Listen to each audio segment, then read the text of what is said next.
Ma'am साहब, ये लीजिए आपकी गर्मा गर्म कॉफी। पिताजी, आउच आउच आउच। इस बुड्ढे ने मेरा हाथ जला दिया। रुक, अभी बताती हूँ मैं तुझे। अरे मैम साहब, माफ कर दीजिए, गलती से हो गया।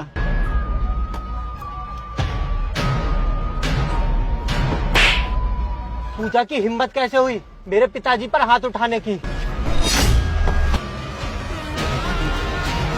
अबे ओ गवार, तेरे को दिखता नहीं, तूने मेरा हाथ जला दिया। पूजा, तुम्हारी हिम्मत कैसे हुई इन पर हाथ उठाने की?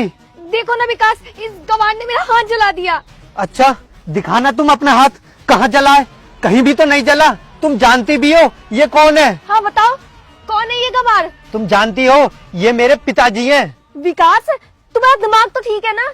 ये गवार तुम्हारे पिताजी कैसे हो सकते हैं? पूजा, अपनी जबान संभाल के बात करो।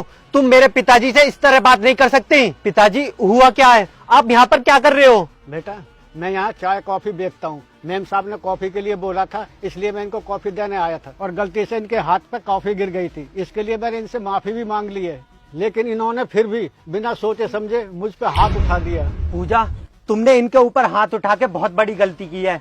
पिताजी, इसने आपके ऊपर हाथ उठाया है ना, तो आप भी इसे इसकी भाषा में जवाब दो। चलो, आप भी इसे अभी थप्पड़ मारो। अरे बेटा, ये क्या बोल रहे हो? मैं इन पे हाथ नहीं उठा सकता। पिताजी, इतनी सी गलती के लिए सॉरी काफी होता है और आपने इससे सॉरी बोला था, फिर भी इसने आपके ऊपर हाथ उठा दिया। इसलिए इसे इसकी किए की सजा मिलनी चाहिए। चलिए, मारिए इसे थप्पड़। नहीं बेटा, अगर मैंने इन पे हाथ उठा दिया तो इनमें और मुझ में फिर फर्क ही क्या रह जाएगा? पिताजी, इतने सालों में आपकी आदत अब भी नहीं बदली है। आप अब भी वैसे के वैसे हो। लेकिन पिताजी, मुझे एक बात समझ में नहीं आ रही, आपकी ये हालत कैसे हो गई जो आज तुम्हें ये चाय कॉफी का ठेला लगाना पड़ रहा है? बेटा क्या बताऊं, तुझे तो पता ही है मेरी बीवी कितनी बीमार रहती थी। उसका इलाज कराने के चक्कर में मेरे सारे पैसे खत्म हो गए। यहाँ तक कि घर जमीन जायदाद सब कुछ बेच दिया, लेकिन उसे फिर भी नहीं बचा पाया। उसके जाने के बाद मैं बहुत टूट गया था। मेरी समझ में नहीं आ रहा था कि मैं क्या करूं। लेकिन बेटा, पेट पालने के लिए कुछ ना कुछ तो करना ही था, इसलिए मैंने चाय कॉफी का ठेला लगा लिया। पिताजी, आपके साथ इतना कुछ हो गया, फिर भी आपने मुझे एक बार भी बताने की जरूरत नहीं समझी। एक बार कॉल करके ही बता देते। आखिर आपका बेटा हूँ, एक बार ये तो सोच लेते। पिताजी, बेटा छोड़ो ये बात, और तुम दोनों ये बताओ, तुम यहाँ क्या करने आए थे? पिताजी, वो क्या है, हम दोनों एक ही कंपनी में काम करते हैं। पूजा ने बोला चलो आज घूम आते हैं, तो इसी दौरान हम चाय पीने के लिए रुक गए। अच्छा, तो ये मेरी होने वाली बहू है? अबे ओ, मैं तेरी कोई बहू वहू नहीं हूँ और मुझे बहू बोलने की कोई जरूरत नहीं है, समझा तू? पूजा, बदतमीजी की भी हद होती है। मैं इतनी देर से तुमसे कुछ नहीं बोल रहा हूँ, तो इसका मतलब ये नहीं है कि तुम पिताजी से कुछ भी बोलती चली जाओगी। देखो पूजा, ये तुम्हारी आखिरी वार्निंग है। अगर तुमने पिताजी से फिर से बदतमीजी की ना, तो इसका जवाब मैं तुम्हें दूंगा। अरे बेटा, मेरी वजह से तुम दोनों झगड़ा मत करो, मेरे साथ चलो, मैं तुम्हें गर्मा गर्म कॉफी पिलाता हूँ। ठीक है पिताजी। पूजा, चलो चलते हैं। विकास, तुम्हारा दिमाग खराब हो गया है क्या? तुम्हें क्या लगता है मैं इस भिखारी के हाथ की कॉफी पीऊंगी? पूजा, मैं इतनी देर से तुमसे प्यार से बात कर रहा हूँ, तो इसका मतलब ये नहीं है कि तुम मेरे पिताजी को भिखारी बोलोगी। तुम जानती भी हो पिताजी ने मेरे लिए क्या क्या किया है। अच्छा, ऐसा क्या कर दिया इस बुड्ढे ने तुम्हारे लिए? अच्छा, तुम जानना चाहती हो इन्होंने मेरे लिए क्या क्या किया है? तो सुनो। साहब, अपने जूते में पॉलिश करवा लीजिए ना, सिर्फ 10 रुपए लूंगा।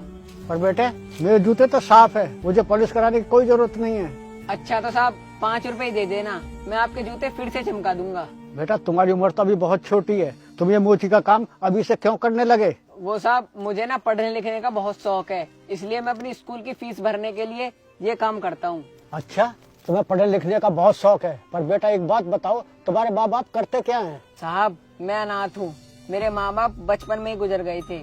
अच्छा, तो ये बात है। तुम मेरे साथ चलो, मैं तुम्हें पढ़ाऊंगा लिखाऊंगा, बड़ा आदमी बनाऊंगा। तुम्हें ये मोची का काम करने की कोई जरूरत नहीं है, बस तुम अपनी पढ़ाई लिखाई पर ध्यान दो। पर साहब, परवर कुछ नहीं, चलो मेरे साथ। साहब, आपका बहुत बहुत धन्यवाद। इसकी कोई जरूरत नहीं है, बस तुम अच्छे से अपनी पढ़ाई लिखाई पर ध्यान देना। पूजा, अगर पिताजी ने उस दिन मेरी मदद नहीं की होती ना, तो आज मैं इस हाल में नहीं होता। आज जो मैं तुम्हें लॉन्ग ड्राइव पर ले जाता हूँ, इतनी महंगी महंगी गाड़ियों में घुमाता हूँ, 5 स्टार होटल में खाना खिलाता हूँ, पता है वो किसकी वजह से है? इन्हीं की वजह से है। और तुम्हारी हिम्मत भी कैसे हुई इन्हें भिखारी बोलने की। खैर पिताजी, आप इसकी बातों का बुरा मत मानिए, ये थोड़ी नासमझ है। आप मेरे साथ चलिए हमारे घर, अब से आप हमारे घर में ही रहोगे। विकास, ये क्या कह रहे हो तुम?